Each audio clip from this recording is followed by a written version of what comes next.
এইটা দেখতে পাচ্ছেন GOT30। বেসিক্যালি এটাকে ছোট ভাই বলা যায় লিনাক্সের যে ফোনটা রয়েছে, এটা বর্তমান মার্কেটে ব্যাপক একটা সাড়া ফেলেছে। তার পরপরই এই ফোনটা লঞ্চ করে দিয়েছে জিও। সো আজকের ভিডিওটা আমরা সাধারণভাবে সাজিয়েছি আর আপনাদেরকে একটু দেখানোর ট্রাই করব এই ফোনটির আনবক্স করার পর তো কি কি অ্যাক্সেসরিজ রয়েছে আমরা এটা একটু দেখে নিব।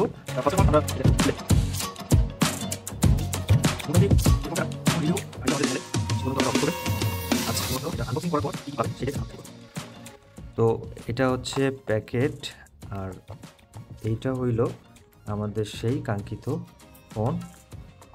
একটু রেখে দিলাম, দেখতে পাচ্ছেন এটা একটা কেবল, এটা টাইপ সি। কেবলের কোয়ালিটি মোটামুটি বলা যায়, তবে আমাদের যে স্মার্টফোনগুলো রয়েছে সেই ফোনের কেবলের তুলনায় অনেক লো ক্যাটাগরি মনে হচ্ছে। এরপরে এখানে দেখতে পাবেন একটা চার্জার, আউটপুট দেওয়া আছে 5 ভোল্ট ও 5 ওয়াট, রেখে দিলাম।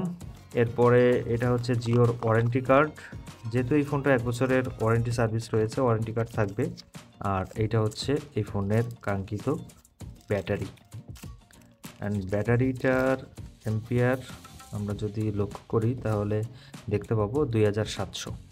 আমরা এখন এটা এই ব্যাটারিটা ইন করব এবং ফোনটা ওপেন করে দেখার ট্রাই করব। এখানে দুইটা সিমের পাশাপাশি এসডি কার্ড ব্যবহার করার সুযোগ রয়েছে। আর আরেকটা বিষয় আপনারা লক্ষ্য করবেন, অ্যাসেম্বল ইন বাংলাদেশ। ফোনটা ওপেন হতে কত টাইম নেয় এটাও দেখার ট্রাই করব।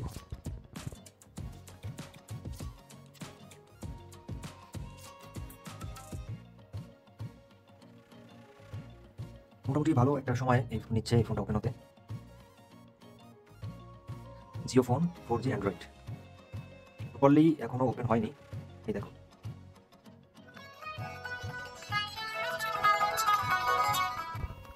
সাউন্ড মোটামুটি ভালো স্মুথ আছে দেখলাম।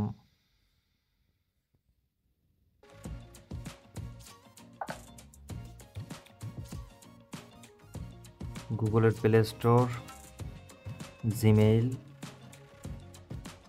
তারপর ব্লগ আছে, তারপরে গ্যালারি আছে।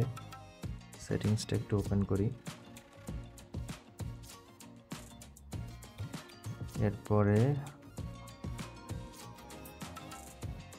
আমরা যদি সিস্টেমের মধ্যে ক্লিক করি দেখব অ্যাবাউট ফাংশনটা দেখতে চাচ্ছিলাম, অ্যাবাউট এটার মধ্যে নাই।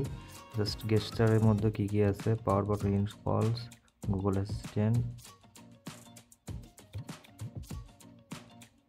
এরপরে অ্যাবাউট ফোন।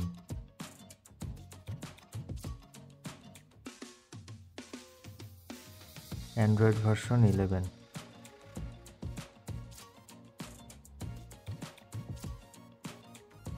অ্যান্ড্রয়েড ভার্সন 11 দেওয়া আছে, এটা ক্লিয়ার। তারপরও ফুল ডিটেলস আমাদের এর পরের ভিডিওতে আমরা যখন লিনাক্স এবং জিও এই ফোনটা কম্পেয়ার করব তখন আপনাদেরকে দেখানোর ট্রাই করব। তো এই ছিল আজকের ভিডিওটি কেমন লাগলো অবশ্যই কমেন্ট সেকশনে জানাবেন। ভিডিওটি ভালো লাগলে আমাদের চ্যানেলটি সাবস্ক্রাইব করে আমাদের সাথে থাকবেন। আমরা প্রতিনিয়ত নতুন নতুন বাটন ফোনগুলোর অ্যাড দিয়ে থাকি। সো এই ভিডিওগুলো মিস করতে না চাইলে এখনই আমাদের চ্যানেলটা সাবস্ক্রাইব করে রাখুন।